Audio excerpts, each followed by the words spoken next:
마가복음 15장 21절로 32절까지 보겠습니다.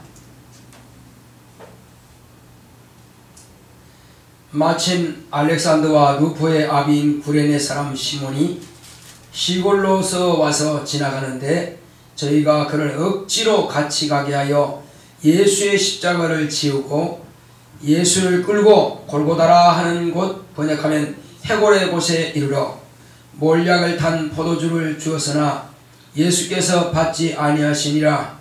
십자가에 못 박고 그 옷을 나눌세 누가 어느 것을 얻을까 하여 죄비를 뽑더라. 때가 제3시가 되어 십자가에 못 박으니라.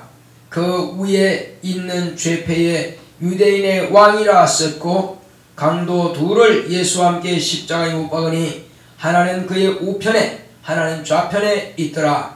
지나간 자들은 자기 머리를 흔들며 예수를 모욕하여 가로되 아하 성전을 헐고 사흘에 짓는 자여 네가 너를 구원하여 십자가에서 내려오라 하고 그와 같이 대제사장들도 서기관들과 함께 희롱하며 서로 말하되 저가 남은 구원하였으되 자기는 구원할 수 없도다.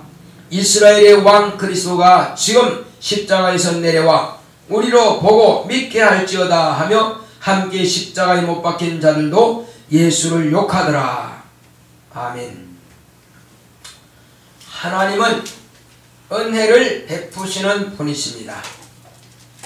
자, 우리 하나님은 은혜를 베푸시는 분이시다. 세 번 합시다. 시작.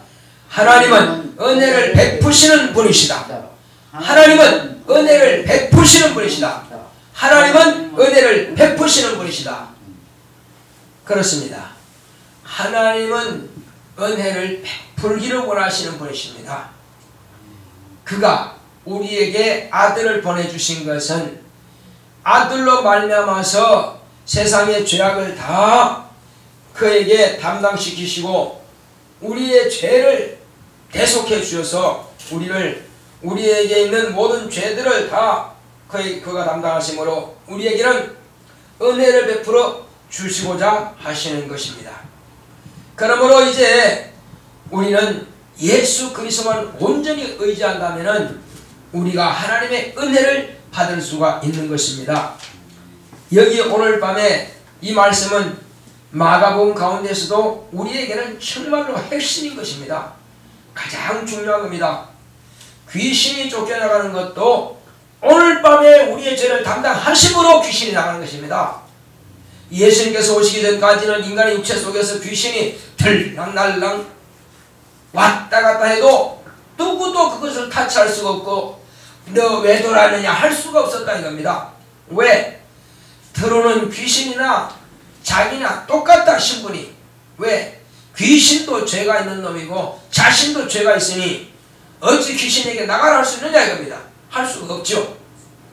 그러니 귀신의 운동장이고 귀신의 집이고 귀신의 밭이었습니다. 인간의 육체라고 하는 것이. 그런데 예수님께서 오늘 밤에 이와 같이 우리의 저와 여러분들의 모든 세상 죄를 담당하시고 죽으심을 통해서 이 죄는 내 속에 있는 모든 죄가 그 십자가 위로 예수님 십자가에 달리신 예수님께로 옮겨지는 이 밤이 되는 것입니다.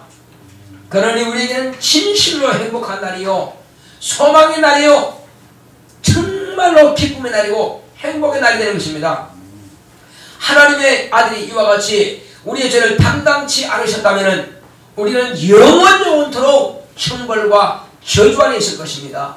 그러나 우리는 하나님 아버지께서 지옥에 가는 것을 원치 않으셨습니다. 하나님께서는 우리에게 정말로 평강을 원하십니다. 복을 주기 원하신다 이겁니다. 우리는 정말로 행복해지기 원하시는 것이 하나님의 뜻입니다. 아들을 내어놓으신 것은 하나님 아버지의 그 간절한 뜻이 있으시기에 우리에게 아들까지 내놓으시면서 우리의 죄를 그 몸에 담당시키신 것입니다. 자, 그가 이미 우리를 위해서 우리의 병을 담당하기 위해서 채찍으로 39대의 채찍을 맞으신 겁니다. 다른 강도들은 그렇게 매맞은 적이 없어요. 오직 예수님만 그 왜 매를 때렸냐? 이 빌라도라고 하는 총독이 말이요, 이스라엘 백성들에게 관심을 사서 그래도 채찍에 때리고 이것이 만족을 주고자 한 겁니다. 채찍에 때렸으니까 이제 그냥 내놓으시라고 이렇게 할 줄 알고 채찍에 때린 것입니다. 그런데 채찍에 때려 이제 내놓으라 하는데 십자가에 못 박으러 한단 말이에요. 그리고 다른 강도들은 어차피 죽을 거니까 채찍에 때리지 않고 그냥 못 박으러 간 것입니다. 그러니까 그들은 힘이 남아돌죠. 다 각각 자기 짝을 자기 치고 합니다. 근데 예수님 이미 39대의 채찍을 살찜이 쭉쭉 찢으면서 피가 낭자하게 쏟아졌으니 이미 기진맥진한 것입니다. 더 이상 서 있을 힘조차 없는데 어떻게 십자가 지고 하겠어요? 그래 치고는 쓰러집니다. 못 일어납니다. 한 번 가지고 하고 또 쓰러집니다. 그래서 도무지 군병들이 아무리 발로 차고 매로 때려도 이미 기가 다 빠져버리는데 힘이 없는데 어떻게 가냐 이거죠. 그래서 군사들의 지휘관이 야, 너 지금 뭐하냐? 이 사람이 지금 이렇게 갈 수 있다고 생각하냐? 이미 기진맥진하는데 어떻게 이렇게 꾸짖으니까는 그 군사가 지나가는 사람 아주 키도 크고 힘께나 쓸만한 사람 딱 보니까 한 사람이 있더라 이거죠. 너 이리 와서 좀 치고 가. 그 사람이 왜 나만 시키냐고 그냥 싫다고 도망갈 수 있습니다. 근데 도망가지 않고 따지지도 않고 묻지도 않고 지워주는 대로 그냥 졌어요. 그러니까 예수님께서 고난받으러 가시는 길에서 도움을 준 사람은 딱 이 사람밖에 없습니다. 그래서 십자가를 대신 지고 가는 사람이 곧 구레네 사람 시몬입니다. 이 사람은 알렉산더와 루포의 아비라고 말하고 있습니다. 그래서 이후에 가만히 보면은 이제 사도행전 16장인가 그게 보면은 13절에 이제 이 루포의 어머니라고 합니다. 루포의 어머니가 이 바울에게 큰 힘을 줬어요. 그때 볼 때에 아마 이 사람 구레네 시몬의 아내가 아닌가 하는 것입니다. 그래 루포의 어머니 곧 내 어머니라. 그러니까 바울을 따라다니면서 바울 선교하는 일에 적극적으로 도운 사람입니다. 그게 사도행전이 아니라 로마서구나. 그래서 로마에 있는 그 루포의 어머니가 그렇게 사도 바울을 도와줬기 때문에 사도 바울은 그렇게 그를 칭찬하면서 그 내 어머니라 할 정도로 그렇게 모친처럼 바울을 도와준 겁니다. 그래서 이 로마에 있는 그 교회에다가 편지를 쓰면서 그에다가 문안하라고 이렇게 쓰고 있습니다. 그러니 그 남편이 예수님의 십자가를 지고 왔으니 그 아내가 진실한 믿음을 가진 겁니다. 그러니까 알렉산더도 누포도 마찬가지로 그 부모가 이와 같이 신실한 믿음을 가졌으니 그 자녀도 믿음이 갖지 않았겠느냐 이겁니다. 그렇게 한 가정이 그러니까 주님이 하시는 일은 우리는 남의 일이 아니라고 봐야 됩니다. 주님의 일은 나의 일인 것입니다. 따라하겠습니다. 주님의 일은 곧 나의 일이다. 주님의 일은 나의 일이다. 그렇습니다. 주님의 일이 남의 일이 아니라요. 나의 일이다 이거죠. 그러니까 나의 일이라고 받으면 그 사람은 주님 앞에 그때부터 쓰임받는다 이겁니다. 그러니까 교회 일은 남의 일이 아니고 주님의 일이 돼요. 왜? 교회 일이 왜 주님의 일이죠? 이 교회라고 하는 것은 주님의 몸이기 때문에 교회가 어디 아프다든지 교회가 뭔가 일을 해야 될 것이다 그러면 그건 주님의 일이다 이거죠. 그러니까 목사 당신의 일이 아니요? 아닙니다. 이거는 주님의 일입니다. 자, 작은 교회는 이렇게 개척교회 작은 교회는 목사 혼자 할 수 있지만 예를 들어서 건물 하나가 그냥 1000평이나 되고 2000평이나 되고 이런 큰 건물을 짓고 수만 평 위에다가 건물을 짓고 있는 그 교회에서는 담임 목사님 혼자는 어차피 안 되는 일이에요. 성도들이 봉사하지 않고 성도들이 협조하지 않는다면 그 교회는 끝나는 겁니다. 안 되는 것입니다. 그래서 우리는 이 교회는 목사의 일도 되지만은 성도 각자의 일이라 이겁니다. 이게 남의 일이라고 생각하니까는 복을 못 받는 것입니다. 남의 일이라고 생각하니까는 하나님의 관심을 끌 수가 없다 이겁니다. 주여 내가 지겠습니다. 내가 칠 때야 주님께서 힘을 안 주시겠느냐 이겁니다. 주여 그거 내가 감당하겠습니다. 내가 감당할 때 건강을 책임지지 않겠느냐 이겁니다. 주여 내가 헌신하겠습니다. 내가 헌신하는데 주님께서 물질을 채워주지 않겠느냐 이겁니다. 내가 주님의 일을 하는데 주님께서 어찌 가만히 계시겠느냐.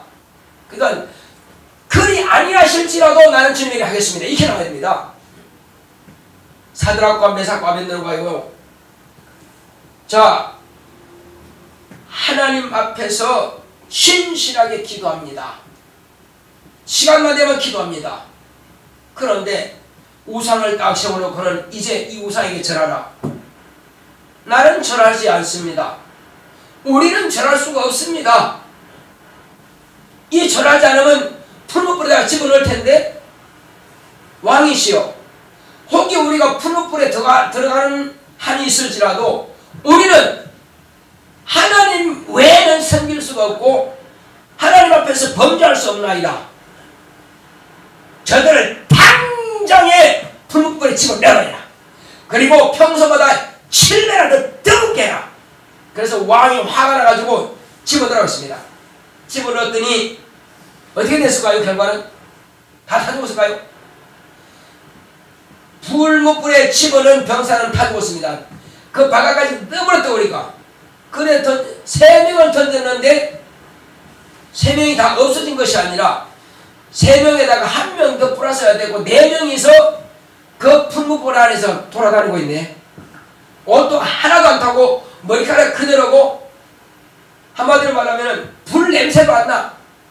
그래서 편안하게 쉬다가 나왔다 이겁니다. 그래 왕이 깜짝 놀란 겁니다. 아니 여봐라. 저 풀무불에 3명을 던지지 않았냐. 1명은 누구냐. 하나님의 아들 같은 사람도 있다. 그렇습니다. 하나님께서 그를 보호하기 위해서 생명의 샤기 안에서 딱 보호하시니까는 오히려 풀무불 그 뜨거운 불이지만 안에서는 춥다 할 정도입니다. 그 열기를 전혀 느낄 수가 없다 이겁니다. 그러니까 왕이 만든 신상 앞에서 내가 절하지 않는다. 그리고 우리를 풀무불에 집어넣는다 할지라도 왕은 집어넣으실지라도 하나님께서 반드시 왕의 손에서 우리를 건져내실 것이다. 혹이 그리 아니할지라도 우리는 왕의 신상 앞에 절하지 못하겠습니다. 믿음이 바로 이겁니다. 내가 위기에 처음에는 홀딱 잡아지고 뒤집어져가지고는 모릅니다 이렇게 부인할 것이 아니라 아무리 위기가 온다 할지라도 차라리 내가 죽는 게 낫지 어째 내가 주님을 배신하랴? 차라리 죽는 것을 택한다 이겁니다. 그러니 주님께서 죽게 하시겠느냐 이거죠. 당연히 죽게 하지 않죠. 자, 또 그렇습니다. 이제 사드락과 메삭과 아벳느고는 그렇다 할지라도 그 침묵 가운데에서 총리죠. 총리 우두머리 다니엘입니다. 다니엘은 또 자 이제 저 갈대아의 벽으로 뭐라고 하냐면 앞으로 며칠간 30일간인가 며칠간 어떻든 우리는 이 정한 왕의 정한 법으로 하나님께서 그 왕이 정한 그 시간 동안에 오직 자기 신에게 절하는 자는 죽일지니라. 자 이렇게 법으로 정해놨어요. 그런데 그걸 법으로 정한 걸 뻔히 알면서도 정확한 시간에 예루살렘을 향해서 창문을 열어놓고 다니엘은 기도하고 있습니다. 그걸 다 봤어요. 오늘날 사진이 없지만은 눈사진 다 찍었어요. 여러 신하들이 와서 다 눈사진 찍고 갔어요. 왕이시여 지금 저 유다에서 잡혀온 저 다니엘이 말이요 자기 총리입니다. 저 다니엘이 지금 왕이 검령으로 정한 이 날 동안에 계속 자기 신에게 기도하고 있습니다. 이거는 왕의 법을 위반한 것이니까는 당장 잡아다가 죽이시오. 그러니까 왕도 아깝지만 어쩔 수 없이 그러면 그리하라. 그 죽음이 뭐냐? 사자굴 속에 집어넣는 거예요. 사자를 한 3일 동안 굶겨놨어. 그리고 한 5-6마리 우글우글하게. 그리고 집어 던지면 그냥 땅에 떨어지기 전에 사자는 이가 얼마나 강하든지 사람의 뼈까지 아작아작 씹어먹습니다. 그러니까 다 던졌습니다. 그리고 문을 다 잠가버리고 임목해버립니다. 아무도 못 열게. 어떻게 됐을까요? 자, 그렇게 집어던지는데 왕은 막 불안한 겁니다. 내가 하기는 이 충신인데, 내가 하기는 충신인데. 그런데 사자굴 속에 집어넣었어요 말이요. 왕도 그 밤에 잠 못 잤어요. 신하들이 하니까 어쩔 수 없이 하긴 했는데, 그래서 아침에 새벽에 일찍이 날이 밝자마자 빨리 그 사자굴 앞에 가서 하나님의 사람 다니엘아, 네가 안전하냐? 하나님의 사람 다니엘아, 너의 사실은 하나님께서 지금 너를 보하셨느냐? 왕이시여 만세수하옵소서. 내가 섬기는 하나님께서 나를 사자의 입을 막으시고 나를 사자의 입에서 건졌습니다. 왕이시여 내가 죄가 없는 줄 왕은 아시지 않습니까? 알았다.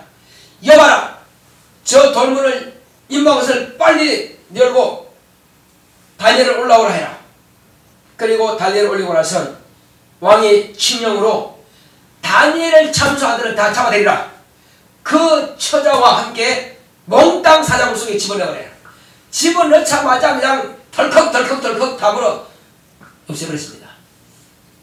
그런데 하나님께서 사자는 고양이처럼 딱 엎드려서 잠자게 만들어놨어요. 3일 동안 굶어도 다니엘이 오니까는 천사가 다 사자의 입을 막아버렸으니까 어떻게 물어요? 천사가 눌러버리니까 꼼짝도 못하지. 그런 겁니다. 우리는요, 이 교회 일이라고 하는 것은 목사의 일도 아니고 어느 개인의 일도 아닙니다. 이거는 우리 하나님의 일이고 우리 주님의 일인 것입니다. 그러므로 이 일은 주님의 일이기 때문에 주님의 일에 대해서 내가 무관하면 안 됩니다. 주님의 일은 남의 일이 아니고 주님의 일은 나의 일이 되는 것입니다. 그렇게 할 때 나의 일로 내가 받을 때에 그 영혼은 복이 있는 사람이에요. 정말로 하나님께서 그와 그 자손에게 복을 주신다는 것입니다. 아무리 위기에 처할지라도 결단코 이 구레네 사람 시몬처럼 주님이 십자가를 내가 지고 하는 것은 그 불평할 필요가 이거예요.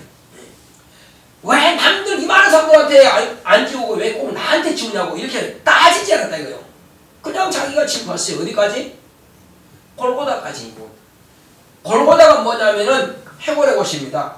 히브리어는 골고다고 헬라어로는 갈릴리입니다. 갈릴리가 아니죠. 저 뭐야? 갈보리. 갈보리. 이 갈보리산, 곧 해골의 곳. 그러니까 사람들이 죄를 지면은 거기다가 십자가 씌워놓고 아예 죽이는 장소인가 봐요. 그러니까 그게 해골의 곳이라 이름 붙였죠. 자, 그런데 그가 비로소 이와 같이 주님의 십자가를 지고 갔더니 그와 그 가정이 다 구원받고 복을 받는다 이겁니다. 자, 이후로 또 어떤 일이 있습니까? 십자가의 못을 받고 그리고 십자가를 세웠습니다. 그 양쪽에는 강도 우측 왼쪽 좌우측에 강도 둘을다가 또 못 박았습니다. 그리고 예수님은 옷을 홀랑 벗겨가지고 그 밑에서 십자가 밑에 예수님 밑에서는 가위바위보 합니다. 뭐 하는 거예요 지금? 뭐 하는 거예요? 제비 뽑아요. 무슨 소리냐? 예수님의 옷을 누가 갖느냐? 셋이 가위바위보 해가지고 셋인지 다시 모르겠지만 해가지고 이기는 자가 예수님의 옷을 갖기로. 이게 제비 뽑는다 바로 그 말이거든요. 인간이 이렇게 잔인한 겁니다. 십자가를 뽑아놓고 그 죽은 죽어가고 있는 못 박힌 이의 옷을 재입어서 네가 갔냐 내가 갔냐 그걸 지금 따지고 있습니다. 이렇게 인정머리 없고 찬란한 것이 바로 인간이라 이겁니다. 그와 그 자손이 어떻게 됐습니까? 자, 그리고는 십자가에 못 박아놓고는 그 위에다가 이제 죄패에다가 뭐라고 합니까? 유대인의 왕이라 썼습니다. 또 이후에 보게 되면 유대인 왕이 아니라 또 이스라엘 왕 31절에 보면 이스라엘 왕 그리스도가 지금 십자가에서 내려오라. 유대인의 왕이고 이스라엘 왕뿐만 아니죠.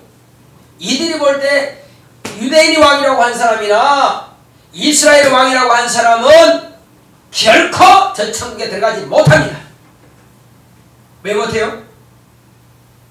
이들은 지금 유대인이 왕이라고 하는 것이고 이스라엘 왕이라고 하는 것은 희롱하기 위해서 지금 말하고 있는 것입니다. 희롱하기 위해서. 그 당시에 유대 왕이 있었죠. 헤롯 왕이 있습니다. 그런데 이렇게 말하는 것은 예수님은 빌라도에게 말했습니다. 네가 유대인이 왕이냐? 내가 크다. 그러면 네가 지금 친히 말하는 거냐? 다른 사람들이 너에게 말해서 나에게 유대인이 왕이라고 하느냐? 했을 때에 빌라도가 내가 유대인이냐? 이렇게 말했다 이거죠.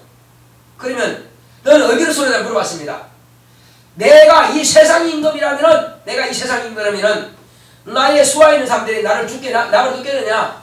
나는 이 세상 신분이 아니라 나의 왕인 신분은 하늘에 있는 신분이다. 그러니까 더 두려워한 겁니다. 두려워서 놀라게 됐어요. 그러나 자기가 로마 황제의 녹을 먹고 있고 로마 황제로부터 보내려고 하던 총독이기 때문에 밀란이 날까 봐서 두려워서 내어준 겁니다. 로마의 법으로 볼 때는 죄가 없지만은 그러나 그들이 계속 그렇게 성토하니까는 군주들이 성토하니까는 어쩔 수 없이 내줬다 이겁니다. 자, 이렇게 해서 우리는 예수님이 무슨 왕으로 봐야 됩니까? 하늘과 땅의 임금이신 만왕의 왕이시오 만주의 주가 되시는 것을 신한 사람만이 구원받는 것입니다. 이스라엘 왕이라든지 유대인 왕이라고 보는 사람들은 결코 구원받지 못할 것입니다. 자, 그리고 이제 지나가는 사람들이 머리 흔들면서 예수님을 모욕하죠. 뭐라 합니까? 자, 성전을 헐고 사흘에 진노한 자요. 내가 너를 구원하여 십자가에서 내려오라. 이렇게 말합니다. 무슨 말입니까? 성전을 헐라. 내가 사흘 만에 일으키리라 말씀하셨습니다. 성전을 헐고 사흘 만에 짓는 자요. 그리고 이들이 볼 때는 예수님께서 한마디로 황당하다 그런 뜻입니다. 46년 동안 지은 성전을 어떻게 헐고 사흘 만에 일으킨다는 말이냐? 이런 황당한 말이냐 그 말이요. 그러나 예수님께서는 부활하시고 나서 제자들이 볼 때 뭐라 합니까? 그때 저들이 깨달은 겁니다. 아하, 예수님께서 잡히시기 전에 말씀하신 이 성전을 헐라 내가 사흘 만에 일으키리라 하신 말씀은 자기의 몸을 일컬어서 하신 말씀이라 이렇게 깨달았다고 했습니다. 그런 것입니다. 지금 이와 같이 지나가는 자들이 자기 몸을 흔들며 예수를 모욕하려고 하는데 성전을 헐고 사흘에 짓는다 하는 것은 이 사람들은 하나님 말씀을 깨닫지 못하는 것이고 예수의 말씀을 깨닫지 못하는 것입니다. 믿지 못한다 이겁니다. 이렇게 모독하는 자들은 구원받을 길이 없다 이겁니다. 오직 예수님께서는 말씀하신 대로 자 이렇게 말씀하셨습니다. 하늘의 밀이 땅에 떨어져 썩지 않으면 하늘 그대로 있고 썩으면 많은 열매를 맺나니 예수님의 죽임이 뭡니까? 예수님의 죽음은 이제 마귀 곧 사단의 자식들로부터 죽임을 당한 것입니다. 대제사장도 사단의 자식이요 이때 군중도 사단의 자식이요 못박는 자도 사단의 자식이요 모두가 다 한 통속으로서 사단의 자식인 겁니다. 그 사단의 자식들에 의해서 예수님은 죽으셨습니다. 그런데 죽었지만은 예수님께서 제자들에게 전에 미리 말씀하신 것처럼 하늘의 밀이 땅에 떨어져 썩지 아니하면 썩는 것이 뭐냐? 자, 썩어야 곧 뿌리가 내려야. 자, 밀을 싹을 튀우려면 밀이 나게 하려면 어떻게 돼요? 흙으로 묻어야죠. 반드시 묻어줘야 됩니다. 밀에 습기가 있기 때문에 묻어주는데 뿌리 내리는 시간이 있어요. 뿌리 내리는 시간 동안은 밀이 죽은 것 같아. 물론 썩는 작용을 시작된 겁니다. 썩으면서 뿌리를 내리고 있습니다. 그러나 위로는 안 올라가요. 뿌리가 그래도 내려서야 비로소 이제 싹이 올라오는 것입니다. 마찬가지입니다. 예수님도 무덤에 내려갔어요. 썩는 기관처럼 죽어있는 기간이 3일입니다. 3일 동안도 일을 하시고 계셨죠. 옥에는 영들이 가서 복음전 하셨습니다. 자, 이렇게 해서 그 일이 뿌리가 내리고 나서 다시 싹이 나는 것처럼 3일 만에 이제 걸어 나오신 것입니다. 걸어 나오셨다고 하는 것은 부활에 대한 열매인 것입니다. 곧 부활의 첫 열매가 된 것입니다. 부활의 첫 열매가 되시기 때문에 우리 모든 사람들은 다 죽어야 산다는 것을 압니다. 뭐가 죽습니까? 영원히 주의 이름을 위해서 영혼의 죄는 침례를 통해서 물속에서 죽고 예수와 같이 연합해서 영원히 사는 것입니다. 육체는 죽어야 부활이 있습니다. 그래서 영혼은 침례를 통해서 옛사람은 장사 지내고 물에서 올라오면서 예수님과 연합해서 영혼이 살게 되는 것이고, 그리고 육체는 죽어야 부활하는 것입니다. 그래서 죽음을 두려워할 필요가 없다. 왜? 죽음이 없는 사람이 어떻게 부활이 있어요? 예수님도 부활을 위해서 죽으시는 것입니다. 그러므로 저와 여러분들은 이제 예수님의 그 부활과처럼 우리도 나 자신이 죽도록 충성하는 것입니다. 죽도록 충성하는 것입니다. 나 자신을 포기하고 명예도 포기하고 오직 나는 예수의 이름을 증거하다가 욕을 먹든지 매를 받든지 죽임당하든지 간에 오직 예수의 이름을 자랑하는 것입니다. 이것이 우리의 소망이 되어야 됩니다. 이렇게 해서 자기 명예에 짓밟힐지라도 욕을 먹을지라도 너 예수에 미쳤구나 그런 말 들을지라도 그래도 복음을 전하는 것입니다. 이렇게 한다면 반드시 우리는 첫째 부활에 참여하게 될 것입니다. 할렐루야. 이것이 남들한테 욕먹기 싫어서 부끄러워서 하지 않는다면 주님께서도 우리를 부끄러워하실 것입니다. 그래서 우리는 이 땅에 사는 날 동안에 이제 누가 뭐라 하는지 간에 욕하는 사람들은 욕해라 이거요. 예수님을 욕하던 사람이 우리를 욕하지 않겠습니까? 예수님을 죽인 자들이 우리를 안 죽인 자입니다. 예수님 당시나 오늘이나 마찬가지입니다. 오직 예수님의 일을 전폭적으로 하게 되면 핍박이 엄청나게 올 것입니다. 그러나 이것은 반드시 이겨야만 되는 것입니다. 이길 때에 우리는 첫째 부활에 참여할 수가 있는 것입니다. 자, 예수님께서 이와 같이 죽음 당하심을 통해서 오늘 밤에 금요일날 죽음 당하심을 통해서 우리에게 무엇이 이루어졌느냐? 무엇이 이루어졌죠? 첫째, 예수님께서 대속해 주심으로 내가 이 대속의 믿음을 가질 때에 죄가 없어진다는 사실입니다. 그러므로 예수님께서 내 죄를 담당하신다는 사실을 믿는 사람은 내가 죄인입니다. 계속 그렇게 반복할 필요가 없습니다. 예수님께서는 내 죄 가져가셨습니다. 신함으로써 죄가 옮겨진 것입니다. 그러므로 죄에서 자유하시기 바랍니다. 자, 내 죄는 예수께서 가져가셨다 생각합시다. 시작. 내 죄는 예수님께서 가져가셨다. 내 죄는 예수님께서 가져가셨다. 내 죄는 예수님께서 가져가셨다. 그러므로 우리는 죄가 없어졌고 의롭다 하심을 받은 겁니다.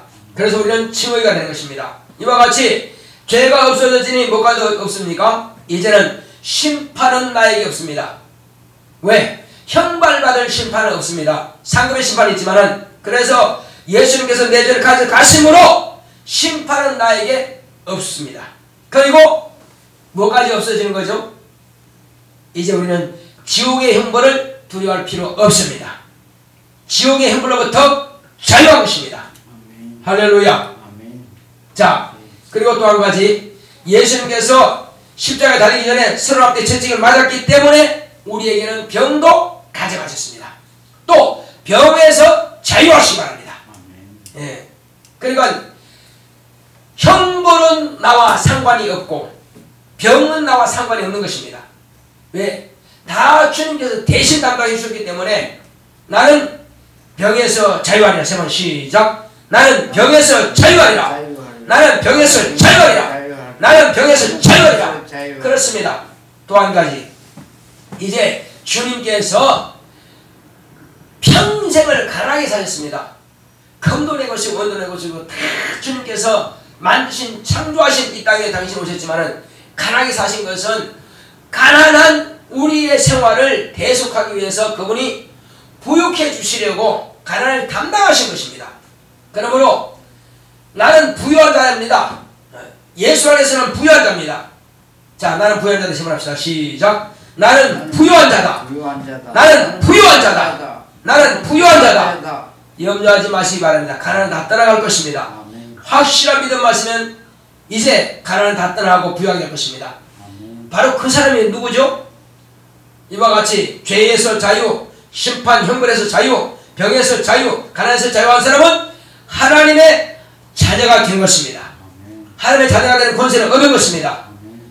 자, 나는 하나님의 자녀다. 세번 시작. 나는 하나님의 자녀다. 나는 하나님의 자녀다. 나는 하나님의 자녀다. 그러므로 이 엄청난 권리를 위해서 주님께서 이 밤에 다 담당해 주신 것입니다. 우리는 그러면 더 이상 어떤 것으로부터 우리는 억압받을 필요 없습니다. 그러므로 완전한 자유를 누리시기 바랍니다. 자, 그렇다면 예수님께서 우리에게 이와 같이 담당해 주셨으니 우리는 뭘 하겠습니까? 우리 할 게 있습니다. 우리는 제사받은 사실에 대해서 진정으로 감사하셔야 됩니다.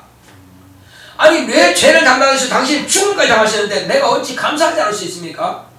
이것은요, 이 온 우주를 다 팔아서 하나님께 바치는 것보다도 더 귀한 것입니다.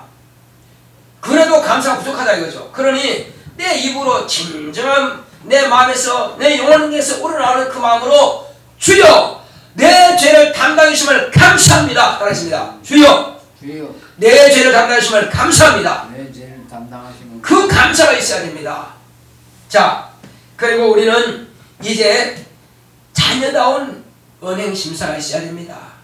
내가 하나님의 자녀라면 적어도 내 입의 말이 거룩하고 성결해야 됩니다. 그리고 내 마음보가 정말로 하나님 보시기에 아름다운 마음을 가져야 됩니다. 그리고 내 행동이 하나님 보시기에 합당해야 됩니다. 그러니까 언행심사가 하나님 보시기에 하나님의 자녀다운 그런 언행심사를 가져야 된다는 것입니다. 그건 마땅하다는 것입니다. 왕의 자녀가 왕자인데 왕자가 거지처럼 깡패처럼 그렇게 생각하면 안 되잖아요. 적어도 우리는 왕의 자녀답게 하나님의 자녀답게 생각하고 생활하고 말해야 한다는 것입니다. 자, 그러면 우리는 이와 같이 이 큰 구원에 대해서 하나님께서 어떻게 구원하신 그 사실에 대해서 우리는 간증하셔야만 될 것입니다. 이 땅에서요, 병 고침 받는 건 간증하고 사업자 되는 것도 간증하고 어떤 문제 해결하는 것도 간증하지만 그보다 더 큰 간증은요, 내가 어떻게 구원받았다고 하는 것을 간증해야 한다고 합니다. 집사님 이제 아시겠죠? 내가 뭐에서 구원받았는지, 주님께서 나의 무슨 저주를 담당하시는지 아시잖아요. 이 사실에 대해서 간증하라는 겁니다. 내가 어느 날 무슨 노력해가지고 하는 자녀가 된 겁니까? 내가 어떤 노력도 하는 자녀가 될 수 없습니다. 예수님께서 이와 같은 것을 나를 위해서 담당해 주셨기 때문에 비로소 우리는 하는 자녀가 된 것입니다. 이 사실을 그대로 믿음으로 된 것입니다. 하나님의 자녀는 믿음으로 된 것입니다. 따르겠습니다. 하나님의 자녀는 하나님의 자녀는 믿음으로 된 것이다. 믿음으로 된 것이다. 하나님의 자녀는 하나님의 자녀는 믿음으로 된 것이다. 믿음으로 된 것이다. 예, 바로 이 믿음을 우리가 확실하게 가져야만 될 것입니다. 그러므로 우리의 생활은 바뀌어야 됩니다. 지금까지는 내 육체의 중심, 내 환경의 중심, 직장의 중심, 사업의 중심, 내 생각이, 내 육신의 중심이었습니다. 그러나 이제는 내 영혼의 중심, 예배 중심, 하나님의 중심이 되어야만 될 것입니다. 이렇게 할 때 진정한 복을 받아 누리게 될 것입니다. 자, 우리 이 시간 기도할 때 주여 나로 하여금 이제는 나 영혼을 위해서 살게 하시고 하나님 중심, 예배 중심, 교회 중심 이런 생활할 수 있도록 다 같이 하겠습니다. 고맙고 감사하시는 아버지 하나님 감사합니다. 하나님께서 함께 하시고 인도하심으로 이제 우리는 내가 무엇을 중심으로 생활하는 것을 밝히 알았사오니 이 땅에 사는 동안에 이제는 정말로 내 뜻대로 살지 않게 하여 주시옵시고 하나님께서 기뻐하실 뜻대로 살 수 있도록 인도하여 주시옵소서. 이제부터는 내가 하루하루의 모든 삶이 예배 중심의 생활이 되게 하여 주시고 하나님 중심의 생활이 되게 하시고 정말로 내 육체의 정욕의 삶이 아니라 신령한 나 영혼 중심의 생활이 될 수 있도록 인도하여 주시옵소서.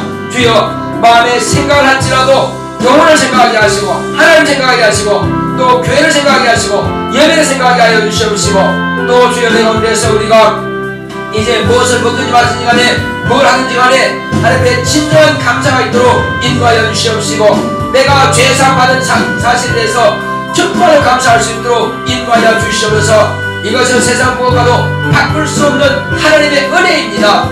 하나님께서 우리에게 이와 같이 은혜 베풀어 주심을 인하여서 정말로 하나님께서 우리에게 베풀어 주신 은혜와 그 복을 내가 누리게 하심을 감사드립니다. 이 땅에 사는 동안에 하나님의 크신 뜻이 온전히 이루어지기를 원합니다. 주 예수여 내 대신 십자가 지신 예수님의 은혜를 간증하지 않을 수가 없습니다. 내 대신 십자가 지신 예수님의 그 공로를 내가 간증하지 않을 수 없습니다. 많은 사람 앞에서 확실하게 예수님의 그 공로에 대해서 간증하고 증거할 수 있도록